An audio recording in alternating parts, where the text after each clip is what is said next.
Ariel, so today I wanted to kind of quickly talk about this new Terminator related news that happened a few days ago. So, James Cameron, we knew a few months back, he was writing apparently a new Terminator movie, but he was still trying to crack the story and script. And he was recently asked about the status update on his Terminator film that he's currently writing. And apparently, he just kind of bluntly stated to the reporter or the person he was speaking with, he just basically has writer's block right now. He doesn't really know what he wants to do. He's kind of hit a roadblock with the story and script.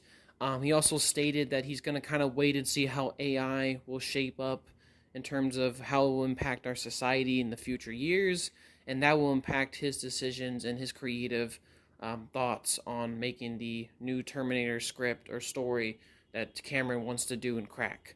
My quick thoughts on all of this: the fact that he's writing a new movie, but he's currently stumped and doesn't really know what to do with it.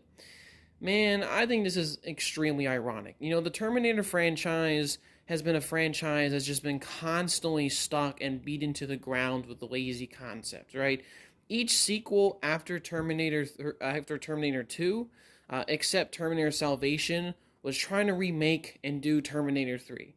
All of them really just failing to do so. And in my opinion, Cameron already cracked it, right? He made first two Terminator movies, really solid pieces of film, great performances, great stories, and that was really what should have been the Terminator franchise. I don't think there really needed to be any more movies. Like I said, if there was any, area or maybe story you could tell, would have to be something in the future war, right?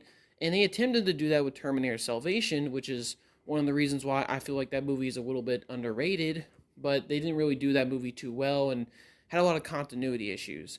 That being said, I really can only think that, could be really the only story left to tell in Terminator. They already kind of cracked it, they already kind of finished it. So Cameron being kind of stumped on what he can do, I'm not really too surprised. I'm honestly hoping that maybe eventually he will just stop making more plans to make more Terminator movies. I know he's going crazy with the Avatar movies right now, so that's kind of his primary focus. We're going to have to kind of wait and see how all this develops, but I do think it's hilarious that he's kind of going through some, issues with writing the story, and I think maybe that's a sign that, just let the IP rest, right? Just let Terminator finally die. I don't really think there's too many stories you can tell in that franchise. It's already been beaten to the ground with really bad sequels. So yeah, I think just let the IP rest. But yeah, I just wanted to give you my thoughts on the whole James Cameron Terminator update that happened a few days ago. Alright, peace, y'all.